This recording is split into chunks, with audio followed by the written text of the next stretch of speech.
Good morning, everyone, and welcome to Reading the Market, What's Today's Trends Mean for the Hardwood Industry, which is proudly sponsored by WD Maspel. It's an Italian company specialized in manufacturing the wood thermal modification kilns under vacuum environment. My name is Alessio Lucarelli, and I'm the Commercial and Marketing Director at WD Maspel. Today, I'm very honored and proud to introduce this session, which takes a data-driven look at the hardwoods marketplace, connecting economic indicators and buyer behavior to real-time trends in supply, demand, and pricing.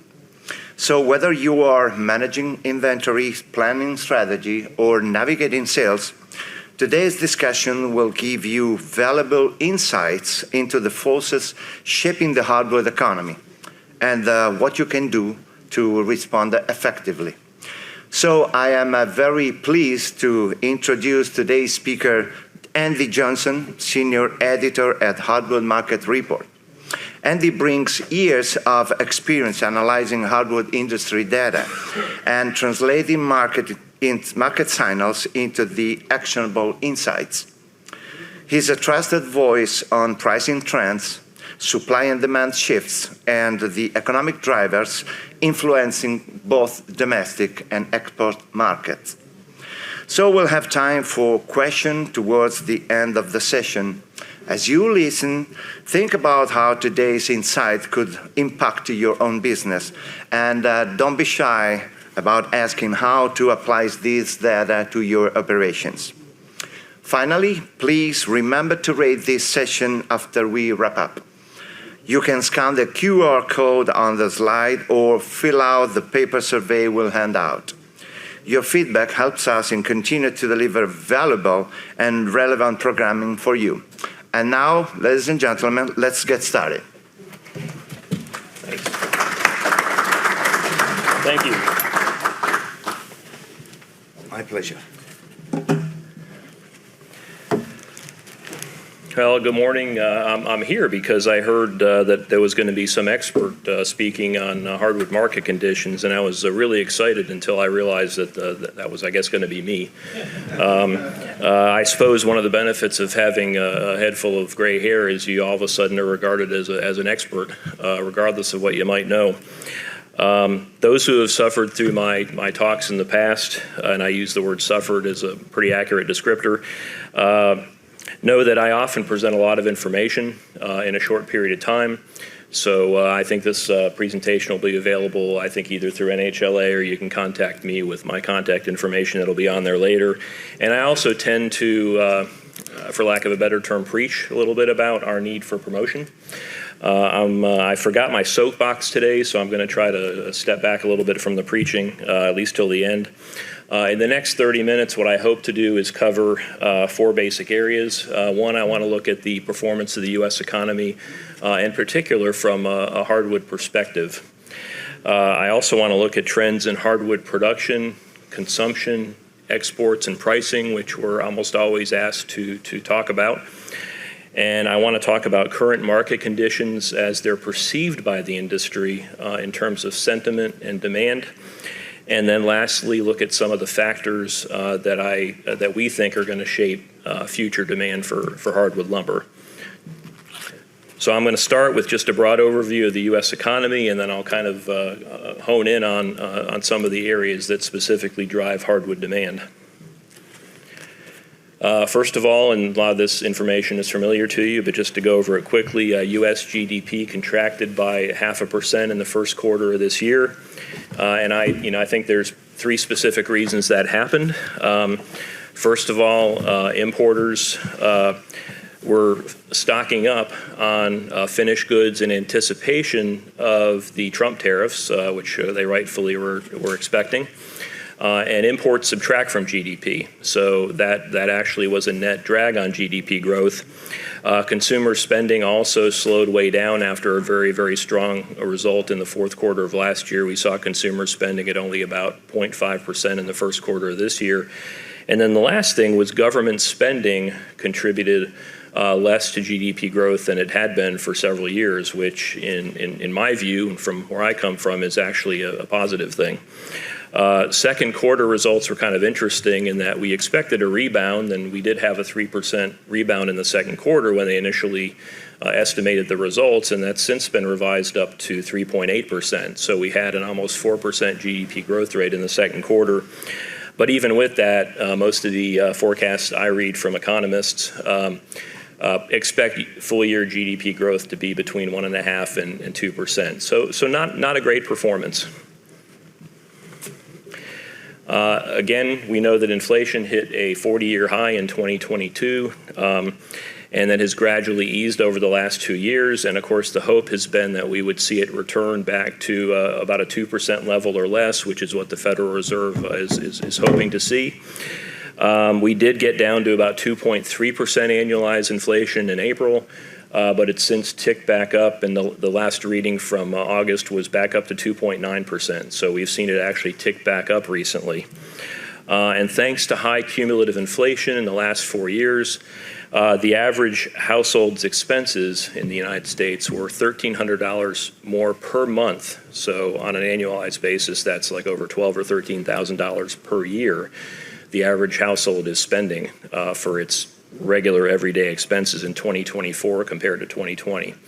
And so, even if we see a lower inflation rate, we're still paying a lot more than we were, 4 or 5 years ago. Economists that I look at and who have proven to be somewhat reliable, are quite concerned that with the wage growth we're going to see if we do have more deportations, that it's going to be very difficult to hit that 2% level that is kind of considered a relatively healthy level. And I think those concerns are justified. I think that an elevated inflation rate, never put a sunset on anything, but I think it's here to stay for a little while. And I'm not an economist. I just play one sometimes on TV. But Americans also, and this is concerning, ran up record amounts of credit card debt in the last few years as they struggled with high inflation. And frankly, as Americans, we're not really prone to reduce our spending, so we just put it on credit.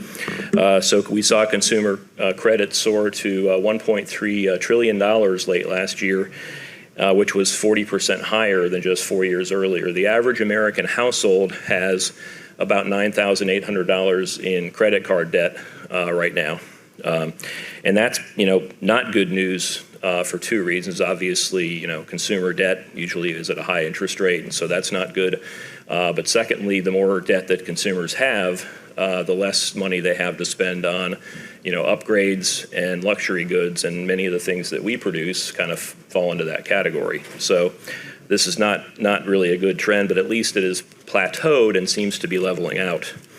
I always like to kind of hit on labor because to me, to ignore it in an industry where, if you're a business owner or you manage a workforce, that's been a constant struggle to find labor. Unfortunately, I don't think this issue is going to go away. In reporting on the unemployment picture, media outlets tend to focus on just some of the things that come in the first page of the BEA release, the unemployment rate and so forth. I don't think you can really understand the situation unless you look a little bit deeper. And to be specific, one of the things we look at are people who are not in the labor force, which there's over 50 million working age Americans that are not in the labor force right now. Now, we always have a lot of Americans in the 16 to 64-year-old bracket not in the labor force. We have stay-at-home moms, stay-at-home dads, people with disabilities, college students would fall into that category. But in the last couple decades, we've seen a real increase in what I look at as key, which is the men age 16 to 64 who are not in the labor force. And that number currently is about 22 million men, which is about 22%, or one of every 5 men in the 16 to 64-year-old bracket that are not in the labor force, and which is much higher. So in my view, and I'm sure many of you probably share this and have this experience when you do drug tests and whatnot, I don't think we have a lack of people. We may have in certain geographic areas, but we don't have a lack of people overall. We have a lack of people who are either able or willing to work. And I think, there's two main reasons for that. We have a drug epidemic that is, I think, talked about sometimes, not talked about other times, but I think is one of our great national crises. And we do have at this point, government spending programs that disincentivize work. And I feel like we need to do something about that. And I think unless we address those two problems, this issue is just going to continue to plague us. And we're going to see labor costs, I think, therefore, just continue to increase.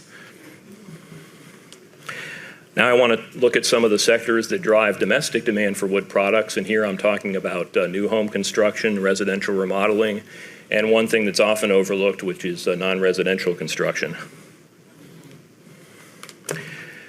Single-family home starts in the U.S. Increased from the post-Great Recession low. They increased 10 straight years, and they hit, you can see in the middle of this chart, 1.13 million units in 2021, and from that point forward, the expectations was that we would continue to see that increase. But as you can see, that hasn't happened. We do have a national housing shortage, but that number hasn't really moved. In fact, it's come back down. Starts are on pace to total just about 1 million units this year. And given population growth, we should be looking at annual single-family home starts in the 1.3 to 1.4 million range. And we're not anywhere close to that.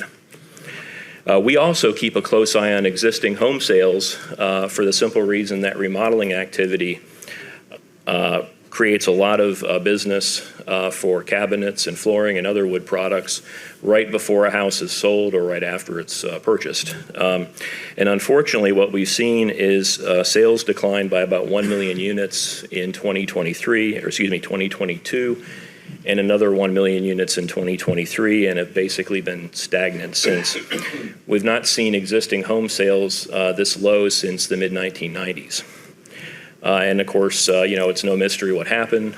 Surging home prices and the highest interest rates in 20 years kept existing homeowners from moving up to more expensive homes, because why trade your 3% mortgage in for a 7% mortgage on a home that now costs a lot more? And it also, of course, has kept many potential first-time home buyers out of the market in the first place. The median existing home sale price between 2020 and 2022 jumped 30% just in those 2 years, and we've seen much smaller increases and more in line with with normal trends the last few years. But the bottom line is a median price existing home in the United States is $126,000 more expensive today than it was 5 years ago. At this point, we know of many high-income earners that can't afford a home in their particular community. And along with the surge in home prices, this is, of course, the other driver of the U.S. Home affordability crisis, and it is a crisis. The average interest rate on a 30-year fixed-rate mortgage climbed from 3% to 7% in a one-year period in 2022, driven, of course, by high inflation.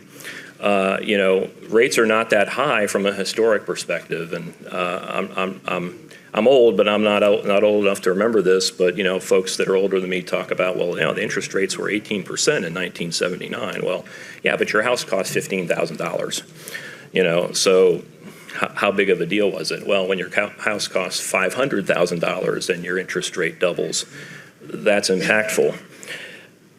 So when you look at those two things together, real problem. We have seen some relief even before the Fed cut the federal funds rate last month. And I think part of that was, I think the market knew the rate cut was coming, and so the market kind of, as my friend Ben Stanley said, kind of baked that in ahead of time to the rates on the mortgage rates. But we have seen about a half-point reduction. So we're at about, I think, last time I checked, about 6.25% on the 30-year fixed rate, which is better. It was over 7 at one time not long ago. But the feeling I get, again, just kind of as an amateur reading economist, is that it needs to go probably below 6% before we're going to see things start to maybe shake loose a little bit.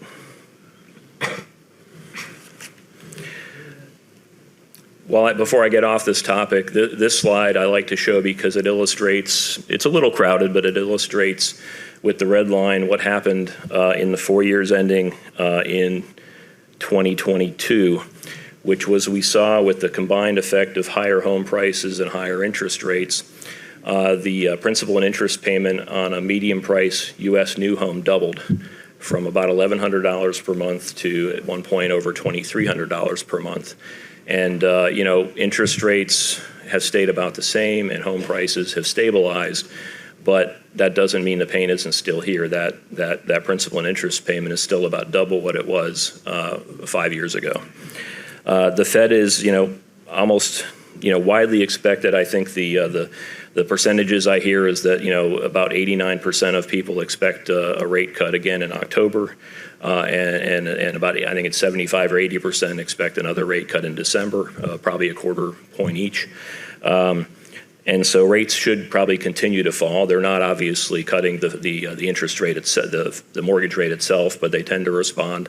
So, the hope is that will further reduce the mortgage rates and that we'll start to see, hopefully, a material improvement in home building and in sales of existing homes at some point along the way there.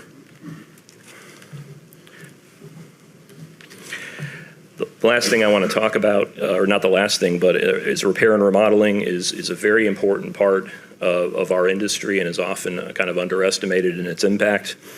It has much greater demand on hardwood products, especially flooring and cabinets, than does new home construction.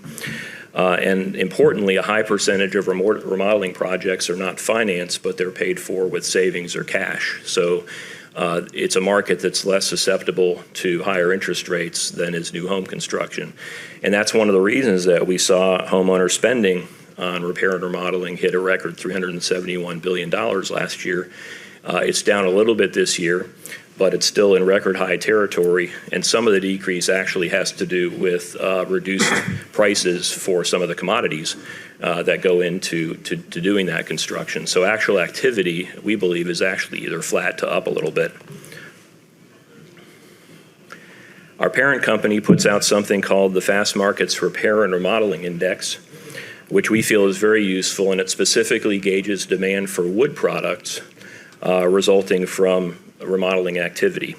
And it also measures not spending, but the volume of projects and the actual project work that's going on rather than what's being spent.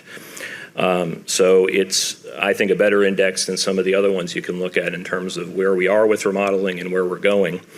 Our model shows remodeling spending gaining additional traction over the next 2 years, and the index at this point is about projected to be about 6% higher 2 years from now than it is today.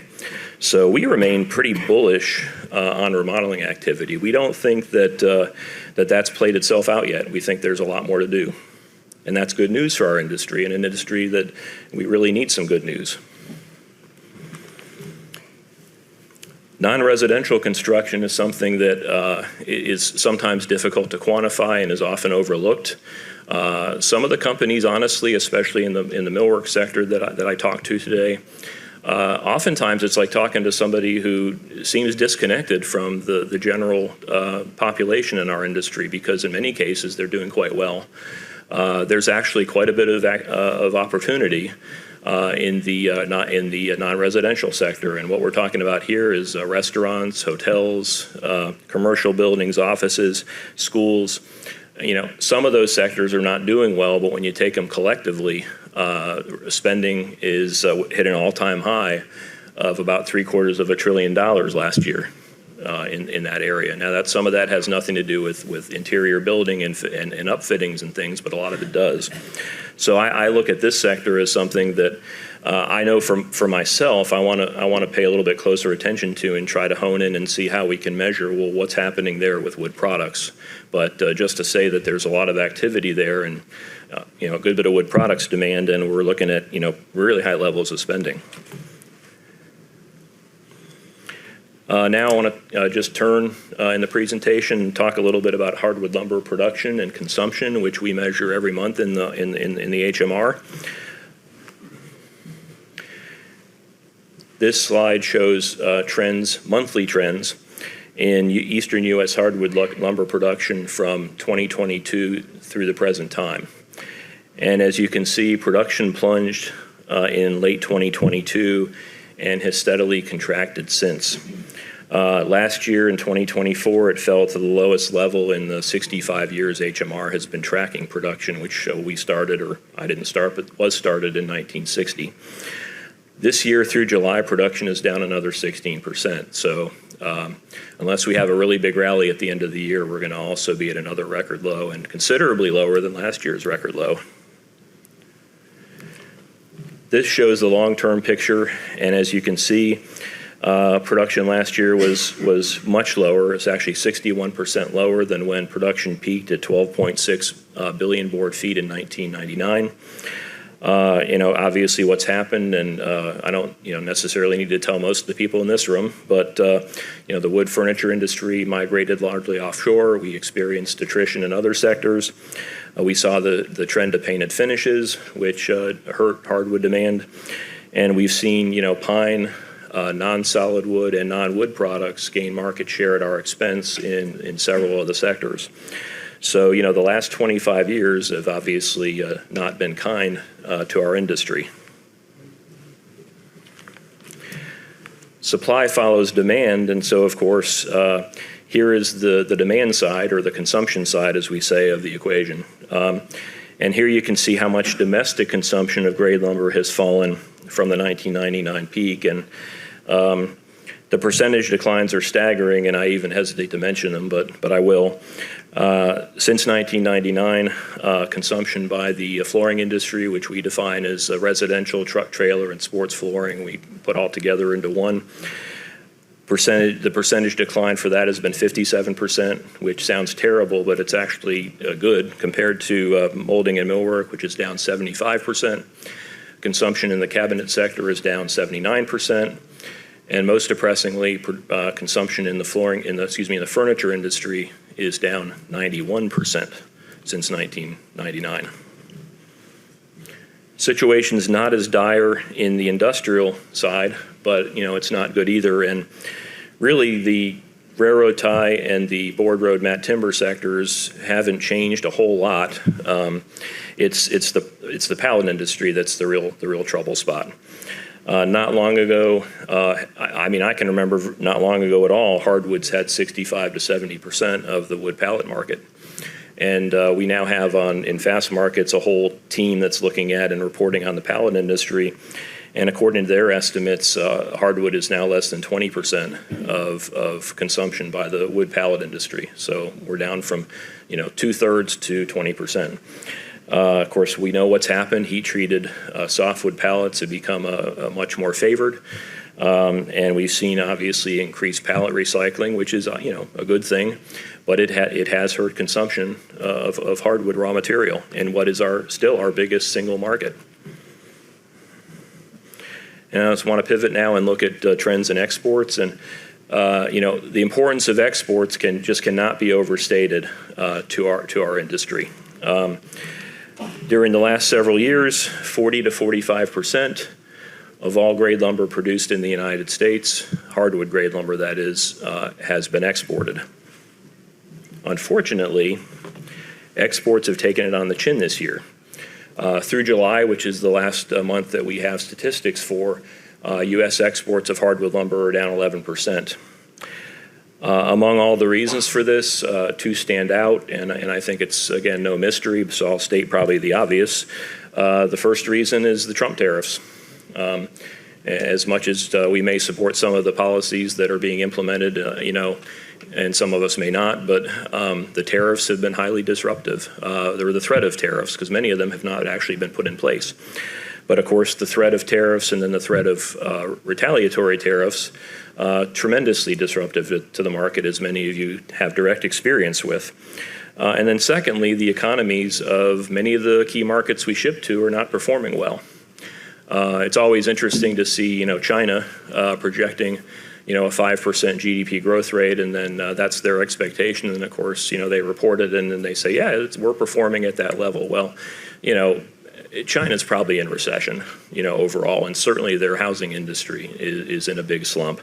And the government's tried different things to stimulate the housing markets, but they haven't really been that effective. So we've got, contraction in housing markets in China. And we don't have the time to go into some of the detail about also, construction methodologies changing over the last 5 years so that they're not even in individual houses using as much hardwood lumber as they used to. Shipments to China peaked at about a little over 1 billion board feet from the U.S. in 2017, and this year they're on track to be about 1/3 that volume, or about 350 million board feet. And not lost in the shuffle because, it's overshadowed now, but shipments to Canada are at the lowest level since 1986, almost 40 years. One of the things that's also been interesting to watch this year is as Trump has, threatened this kind of tariff or that kind of tariff, and then China in particular has come back and said, okay, we're going to do this in response. While all that's out there and we don't know what's going to happen, companies have taken different approaches, but what we've seen on a monthly basis, and this chart's admittedly a little confusing, but if you look at the red dotted line, you see shipments to China on a monthly basis going all over the place. And that's strictly a matter of, if I don't know what's going to happen when the lumber gets there, then why would I ship? And of course, right now we have people taking all kinds of different approaches to, I'm going to just keep shipping and I'm going to have to deal with the consequences because I can't just stop doing business, to people that are saying, I want to have, obviously payment up front if I can get it. And others that are just saying, no, I'm going to stop shipping entirely until we have more clarity. In the mid-2010s, when the Chinese market was humming along, we were shipping on average about 70 to 80 million board feet of hardwood lumber per month to China. That number now in a good month, as you can see, is about 40 million board feet. That's in a good month, so half. And in a bad month, half of that half, or 20 million board feet or even less. If exporters know the outbound shipment might be smacked with a huge tariff when it gets there, then of course, obviously, they're less likely to ship. This is our little chart about log exports.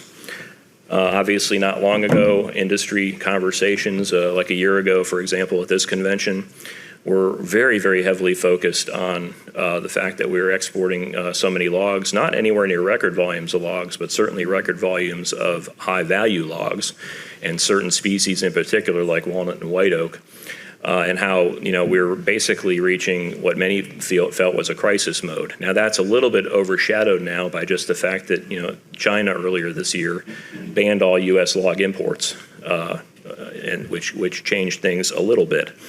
But that's still a very big long-term concern, even if it's not necessarily on the front burner for some people. The fact that we are exporting in key species, a heavy percentage of our raw materials.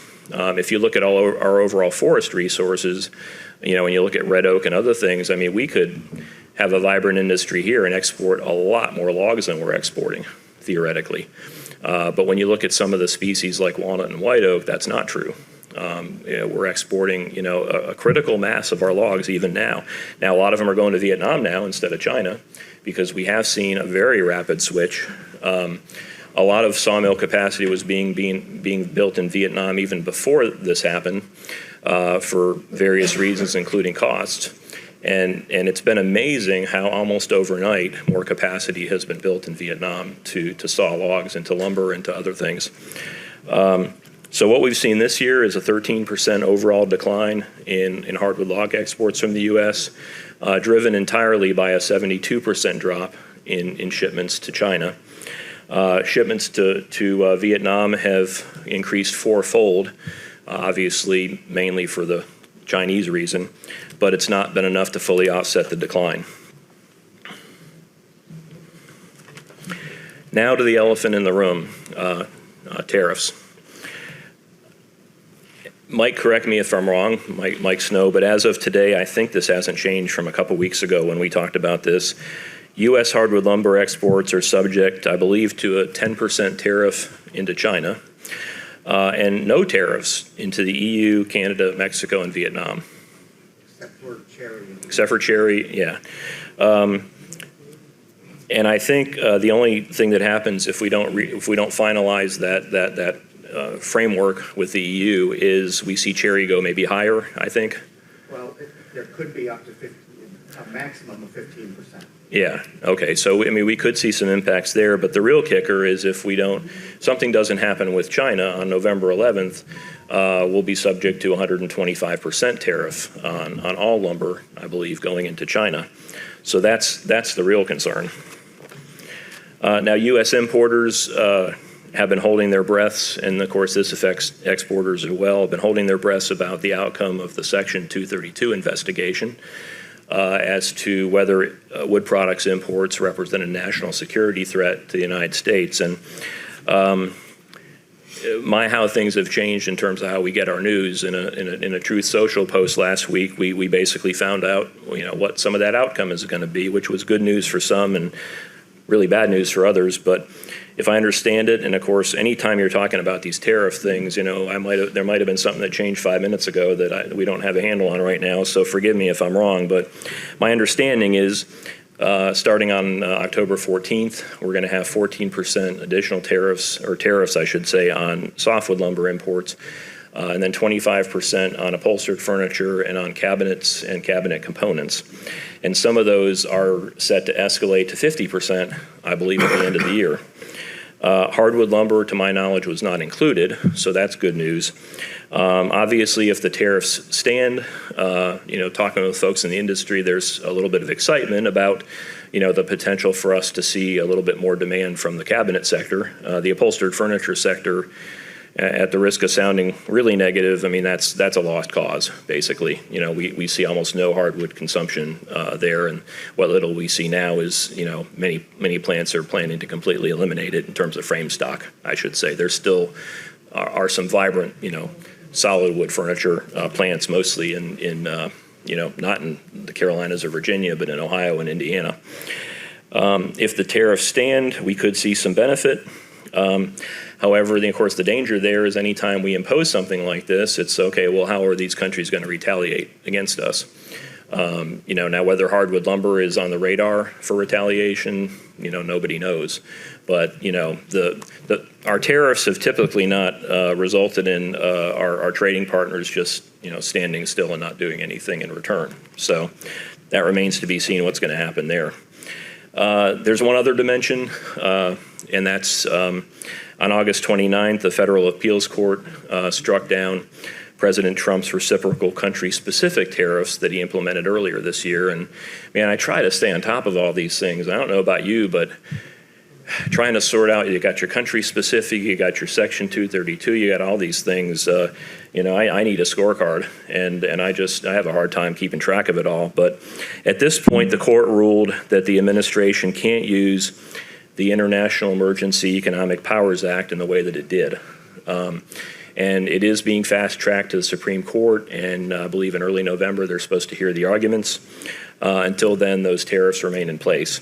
And I say that because, obviously, if those tariffs remain in place, then our partners act a certain way, and if they go away, then that might be favorable for us on the export front and maybe maintain some of the relatively low tariff rates we see in most of our main trading partners.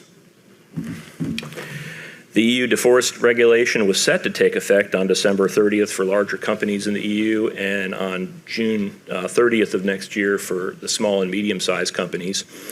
However, implementation, it's not official yet, I don't believe, but it's almost certain to be delayed at least a year, which, of course, most people are hailing as good news, and I would agree.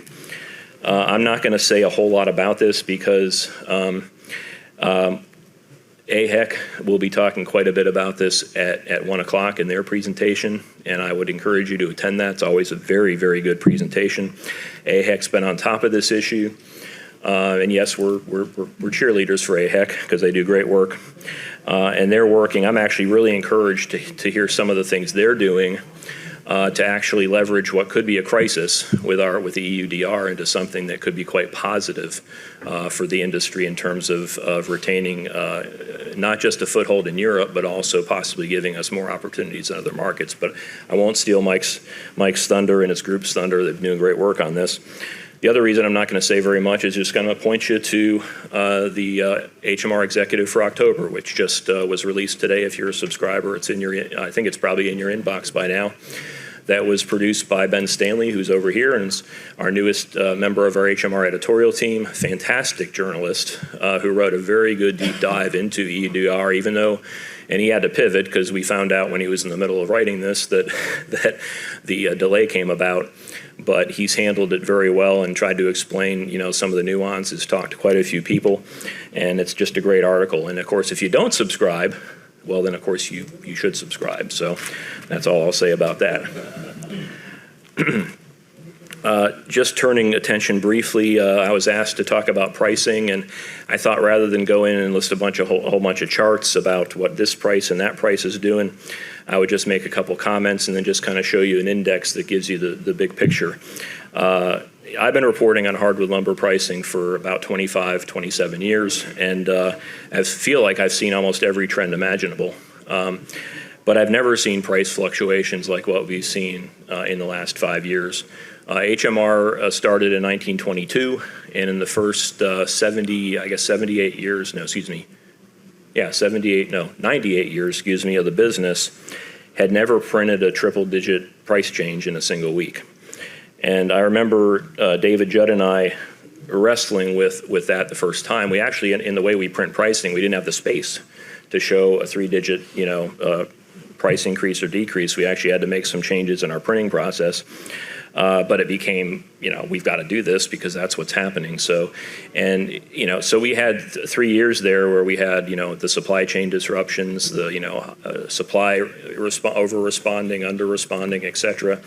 And even today, with things like walnut and white oak, we still are seeing some large price increases that we've just never seen before. It's calmed down, but, my personal opinion, even though we're going to print whatever happens, because that's our job to dispassionately print whatever happens, this kind of volatility is really just not good. But that's where we are. We've had a lot of price volatility, and this chart shows a little bit of that. This is basically the last 4 years of our kiln-dried all regions index. And what happened was, coming out of the supply chain disruptions, we saw prices reach pretty high levels in 2021, 2022. The industry responded with quite a bit of production. And this, of course, was true across all kinds of different products, whether it was forest products or other. There was an overreaction. People placed extra orders, and then when things were delivered, they canceled orders, and so we had extra material around. And so we went way up, and then we went way back down. But to me, the key takeaway here is from about during the 12 months that ended in July of 2023, roughly where the middle of the chart is there, our index fell by 31% in a 1-year period, ending 2 years ago. And in the year that followed, it came back and regained about a third of what it had lost, and essentially has been in a pretty narrow range since then. Now, the area to the left-hand side of that chart is a little artificially high, but essentially we lost a lot of value and didn't regain most of what we lost. So here's where we are. This is kind of our glimpse at domestic demand by individual market sectors, which we call the Hardwood Demand Index. I'm hoping it becomes more familiar where I don't need to necessarily explain it, but I will do that here. Basically, various components of the index are dark blue when demand is really low. They transition to light blue and then gray when demand is fair, and then to light to pink, and then to red when demand is strong. Clearly, the trends have not been positive lately. The last time we had something on the positive side of things was nearly a year ago, and it was one sector. We did just publish the September index this morning. We have seen a couple of upticks in the cabinet and wood component sector, and we actually do have Railroad ties now showing as light pink, or basically in the good column, not necessarily because we're seeing increased consumption there, but this is a sentiment index, and the sentiment is that tie buyers are they have a lot of ties, but they're continuing to buy because there's concerns about ongoing supply, which we hear in several sectors, but in that sector and in the residential flooring sector, we probably hear that most of all. Are we going to have all the suppliers we need in 3 months, 6 months, 9 months? Better make sure we have lumber now. This is something I haven't done before. I guess it's called a word cloud. And in preparing for this talk, I tried to think of words that sum up sentiments that industry members are conveying to us in our phone conversations and in our surveys. To express, market conditions they're experiencing, disruptions they're having, things that keep them up at night, things that make them excited, what have you. Unfortunately, most of the words that come back to us in comments and conversations have not been positive. They have a lot of negative connotations, whether it has to do with competing products or cash flow, payroll, what have you. And it's because we're in the midst of a very difficult period. So, I can't sugarcoat that. That's kind of where we are right now. We're often asked to forecast, future demand levels, future trends, and even to forecast pricing. I will say this: we do draw a pretty firm line there. Among our editorial staff, we don't forecast pricing, certainly, and we try not to just do forecasting in general. The feeling is that if we take information that people are giving to us confidentially and then use that to kind of predict the future, then in some ways we're being a little bit, we're not being good to the people that are providing information for us. So we try to be careful. But what we don't avoid is giving our thoughts about the things that are coming that are going to affect demand, and then basically saying, this is how we feel, draw your own conclusions. So I've got quite a few things to say in that regard. Just some somewhat random thoughts, but a lot to do with housing. If you've been to any one of my presentations in the last few years, I almost inevitably talk about demographics because the demographic trends that have been going on really for the last 5 years and on into the near-term future should be positive for us. The millennial generation, I think yesterday was described as the second largest generation in American history. It's actually the largest generation in American history, is now of prime home buying age. Right behind the millennial generation is Generation Z, which is almost as large and and is now kind of the leading edge, is becoming of home buying age. And in the past, I would sort of stop there, 3 or 4 years ago, because we didn't have housing affordability problems like we do today. But we have to admit that we're in the midst of a crisis there, and housing markets are to some extent a little bit frozen up by what's happening. I read many economists and pundits that actually think, the American dream of homeownership is dying. I feel like that's an overreaction. I feel like it's a delay, not an end to the American dream. And I'll talk about that in just a few minutes. But a couple of other things to do with housing that I think we have to keep in mind is that after underbuilding for 15 years, we have a pretty significant housing shortage in the country. Most of the estimates, some of them are very low, some of them are as high as 7, 8, 9, 10 million homes. Most of them, though, around 4 million, which I think is probably a reasonable, nobody knows for sure, but a reasonable estimate. And really, simply put, the current housing stock is just not sufficient. It's sufficient for now, but it's not sufficient to support our population in the long term.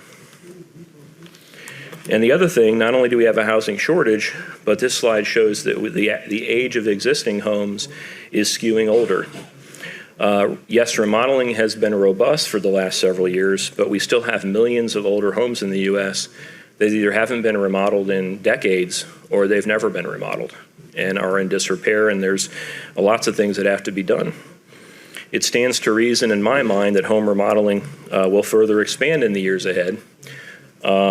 And our economists, as I said earlier, they're forecasting that at least for the next 24 months. So I've shown some reasons why home construction and remodeling could grow or even boom in the years ahead. But I have to acknowledge the headwinds that could prevent further growth. We've already talked about the affordability crisis. There's also something, and this is something our economists brought to my attention, that's an important factor, is the slowdown in new household formations. Obviously, new household formations, typically, people, leave their mother and father and cling to one another. They get married, and at some point along the way, hopefully, they buy a house. I heard not long ago that, and I don't remember the time frame, I wish I could, but 30, 40, maybe 50 years ago, by the time people reached 30 years of age in this country, 50% of them were married and owned a house. I mean, with a mortgage, but owned a house. That number is now 15%. It was 5-0, now it's 1-5. So, and a lot of that has to do with people holding off on getting married or not getting married at all. And also we have, high college debt and the inflation issues that happened in the last several years. People just simply don't have the money, and so even into their 30s and 40s, they can't afford to buy a house. And the other thing that's kind of happened, and this is a chicken and an egg thing, I don't know which came first, but it's become socially not taboo, to be 35 years old and live with mom and dad. That used to be kind of a thing that you'd be embarrassed by, and I'm not saying you should be, but it used to be something that wasn't embarrassing, and now it's kind of like par for the course. So on the one hand, we have favorable demographics, and we have the need for more homes and for more home remodeling. On the other hand, we have this affordability crisis, and we have fewer household formations. But one thing that I think is important, and to me this is no guarantee, but I think this is something to keep an eye on, is we have an X factor, which is called the Great Wealth Transfer.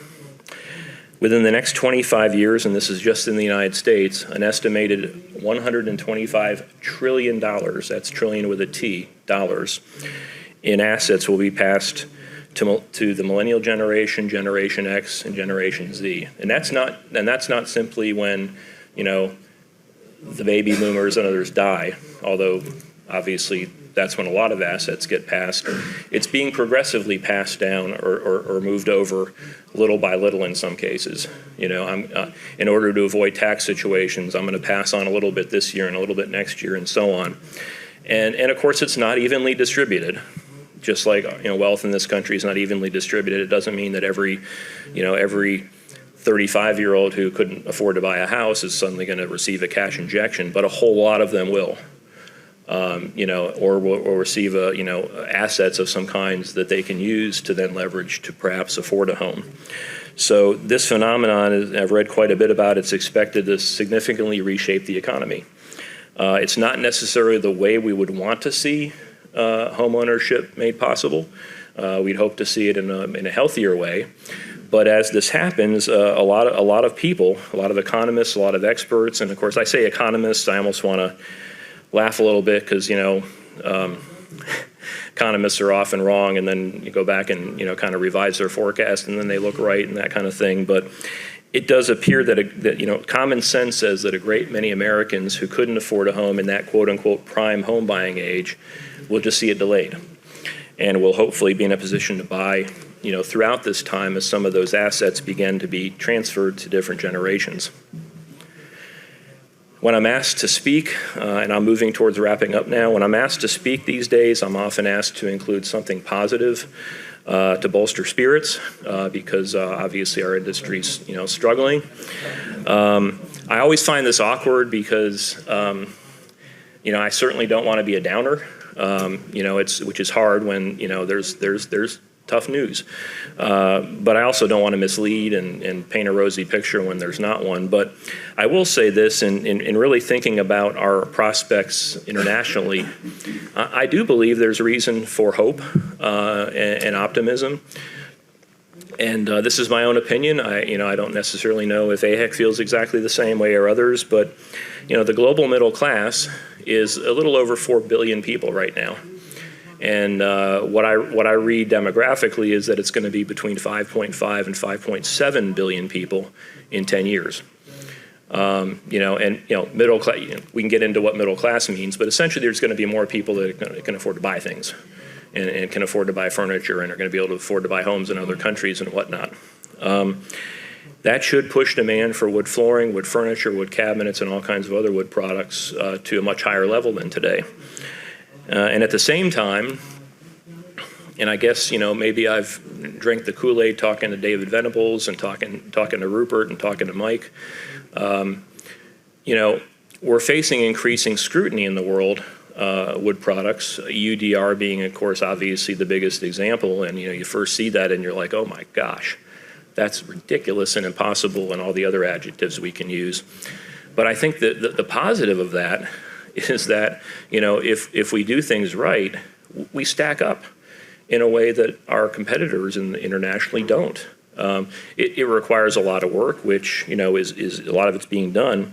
But we have the great natural resources, we have the environmental credentials, and we have the forest management practices that when, if people want to put out a magnifying glass and take a closer look, if we play our cards right, we win, or we can win, I guess is what I should say. So, I feel like if there's a positive takeaway, it's that, internationally we could still have a lot of great opportunities. China may not return to what it once was, but there's going to be some other opportunities that could maybe fill in the gaps and bring us back to a real high level. Domestic and international markets, as I'm kind of just wrapping up and saying, may offer great opportunities to the industry, and here's where I've pulled out my soapbox, and I'll do a little bit of preaching. None of it's going to matter if we keep losing market share. So, anything I can say right now, well, this is a great possibility and that's a great possibility, especially domestically, don't get too excited because it's not going to matter if we keep losing market share.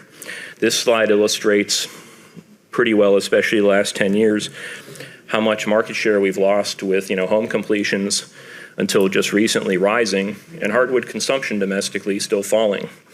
And these kind of trends aren't going to reverse themselves. I said at the start, again, that I wouldn't preach too much, but I'll just say this. The industry has to fight back if it's going to gain market share, and it has to do it through promotion. And again, I'm sorry if you've heard me say this before and you're listening to it again and it's a stuck record, but I just don't know where else to go with this. The way the industry is going to be revived is by somehow figuring out a way, and it's going to take money to reach consumers. We have a promotion organization that I would argue has been highly effective. I don't want to canonize or give sainthood to AHEC, but they've done some really good work, mainly because they get funding, that's not from our industry, and have some people that do some really good work. It's time to provide funding to do the same thing at home. If done well, I really feel like a unified promotion campaign can revive this industry and take advantage of some of the things that appear to be positives on the horizon. So I would just, again, and I guess probably maybe this is the last time I'll beat this dead horse or beat this horse. Hopefully it's not dead. But I just encourage you, if you're not involved, get on board, participate, give feedback, help guide the conversation, help guide what they're doing, but participate. And with that, I want to just thank you for being here today, and I am ready to field any questions that y'all might have for me.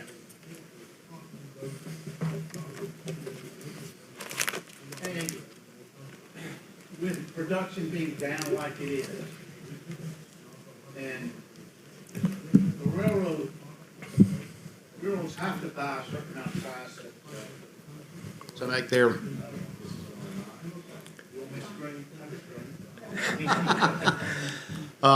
the railroads still have to buy enough ties to do replacements and stuff. And I wonder, because now I'm hearing that there are pine ties being made as well as hardwood ties.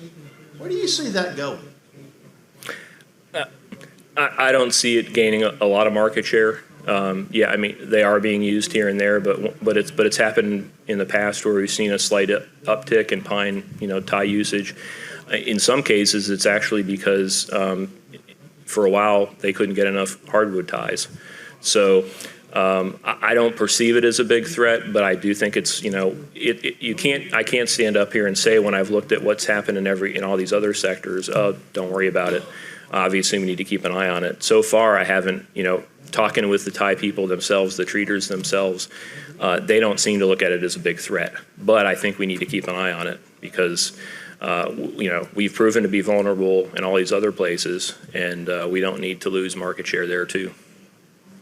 So I'm sorry, it's kind of a non-answer, but it doesn't seem to be a big threat now, but to me, we need to somehow figure out a way to make sure it doesn't become a threat.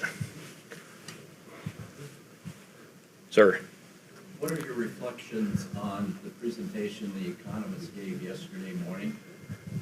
I actually wasn't there, but I heard about it, and of course I always like to comment on things that I know nothing about, so I can try to say a few things. I heard it's Dick, right? Yes. Yeah.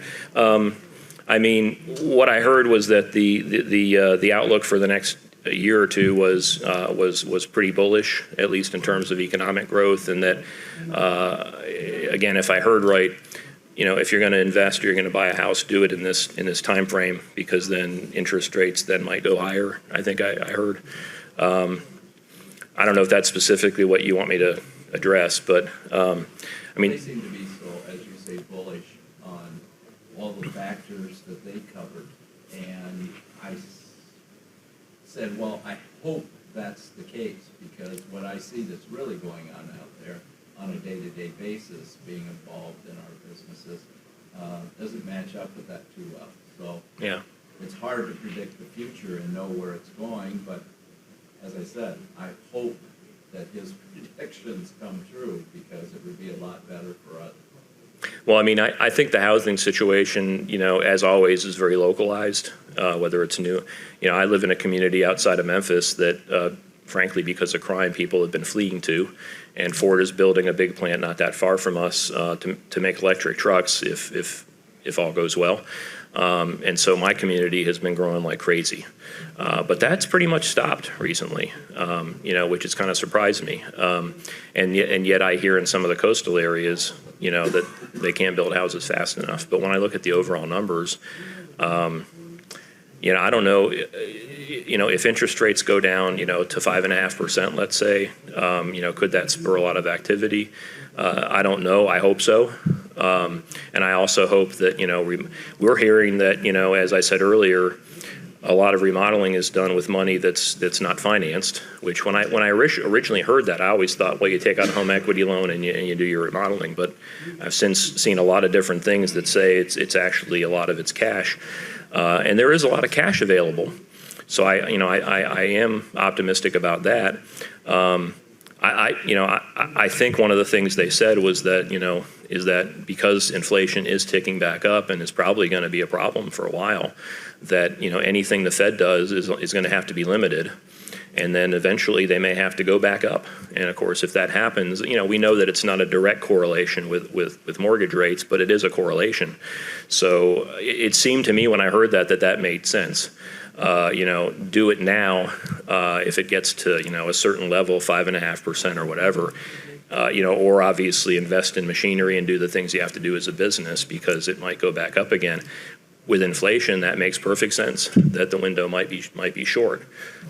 Now, I also heard from people that actually engage that economists on a regular basis that they were concerned about a potential, not recession, but depression in the early 2030s because of some of the things that have been happening. And apparently they've kind of pulled back from that. Now, I shouldn't, probably I'm saying things out of turn here, but I think they've maybe pulled back from that because of some of the positives that have been happening. But to me, I wouldn't want to be an economic forecaster. It's easy for me to stand up in here and say, well, so-and-so says this and so-and-so says that, and maybe if it might happen, I have couched it so, so broadly that I can probably go back and say, no, I never said that. I wouldn't want to be in that business because, again, whatever you do and don't like about our current president and the administration, the way they're jerking things around, you don't know what's going to happen. I think in the long term, some of the things that are being implemented will be good, but, getting there might be really, really tough. So, very broad thought. I don't probably haven't answered your question at all, but that's my best guess. Andy, can you go to the next slide real quick? Sure. I think. So We have time for maybe one more question, but before you leave for lunch, which will be where breakfast was this morning in the ballroom, make sure to scan that QR code so we can get some feedback on this session. But yeah, does anybody have one last question?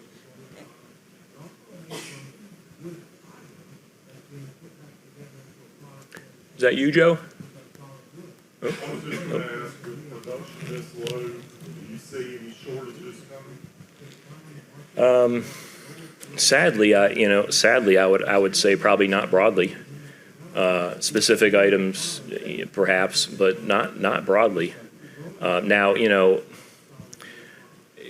it wouldn't be a stretch to see that we're going to have more sawmill closures. A friend of mine, talked the other day about how a lot of people in our industry do their financials on a calendar year basis for their fiscal year, and of course, I think when some of the results come in at the end of the year, and the banks see them, and again, I hate to say this, but I do think that we'll be seeing more people pull the plug or have the plug pulled, as it were.